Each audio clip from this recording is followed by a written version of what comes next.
The man accused of hatching the devastating plot to fly hijacked passenger planes into US landmarks 20 years ago is locked up awaiting trial. But could he have been stopped years before? He was my guy. Frank Pellegrino was sitting in a hotel room in Malaysia when he saw the television pictures of the planes crashing into the Twin Towers. The first thing he thought was, my God, it's got to be Khalid Sheikh Mohammed. The target and the ambitions were a match, and Pellegrino was in a unique position to know. The former FBI special agent had pursued Mohammed for nearly 3 decades, yet the alleged 9/11 mastermind is yet to face justice. Osama bin Laden, at the time the leader of Al-Qaeda, is the man most closely associated with the 9/11 attacks. But the reality was that Mohammed, or KSM as he became known, was the principal architect, according to the 9/11 Commission which investigated the attacks. He was the man who came up with the idea and took it to Al-Qaeda. Born in Kuwait, he studied in America before fighting in Afghanistan in the 1980s.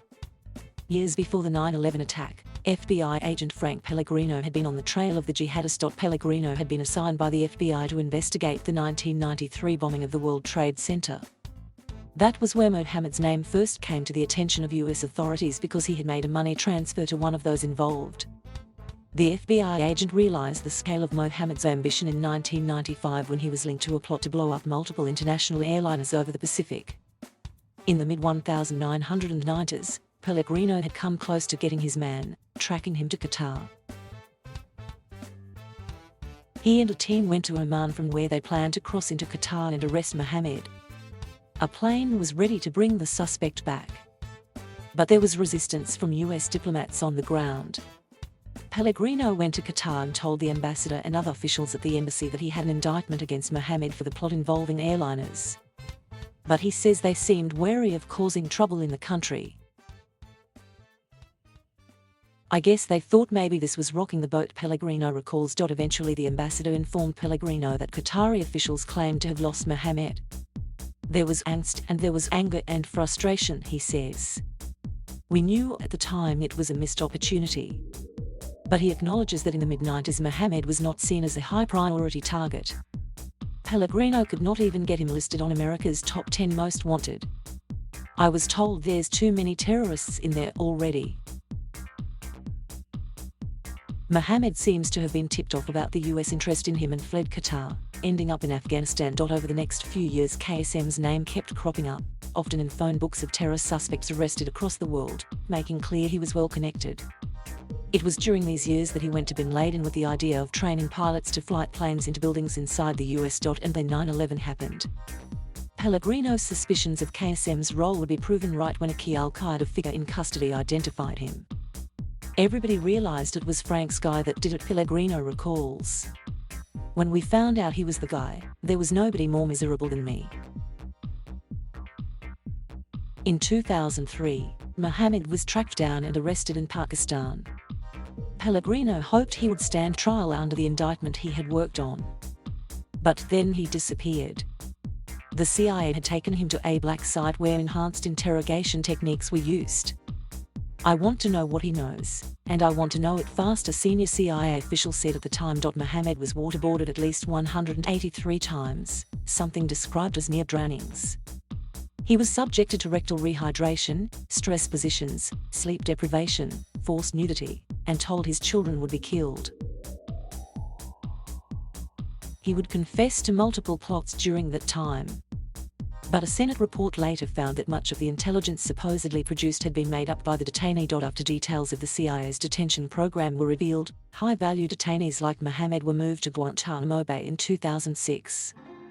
The FBI were finally allowed access. In January 2007, Frank Pellegrino came face-to-face with the man he had pursued for so long. The men sat across the table from each other. I wanted to let him know I had been involved in indicting him in the 90s, he says, in the hope of opening up the conversation to extract information about 9/11. The former FBI man won't disclose the details of what was said, but conceded he's a very engaging guy with a sense of humor. Believe it or not, KSM has often been seen grandstanding at hearings in Guantanamo, and Pellegrino describes the world's most infamous terrorist suspect as Kardashian in his craving for attention, but says he shows no remorse. Would he confess or want to make the most of a trial? I certainly think he's okay with what he did, but he likes the show, he says. After 6 days of talking, Mohammed finally said he had had enough. And that was it, recalls Pellegrino. Subsequent attempts to deliver justice for 9/11 have floundered. A plan to hold a trial in New York faltered after public and political opposition. Everyone was screaming, "I don't want this guy in my backyard.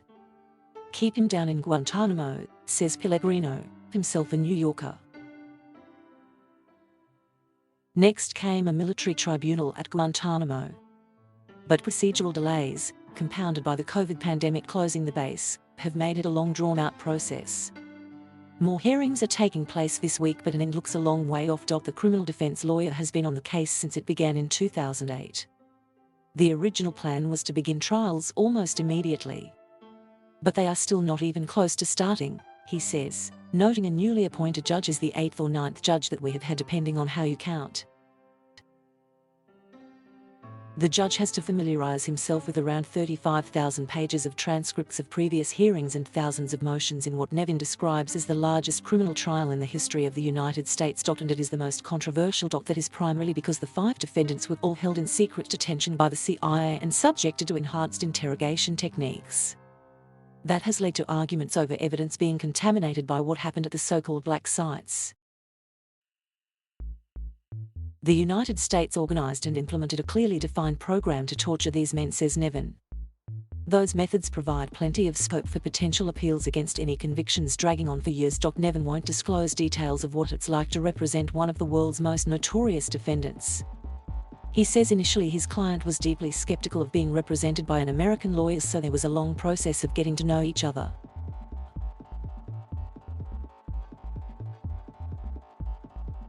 Thank you for watching.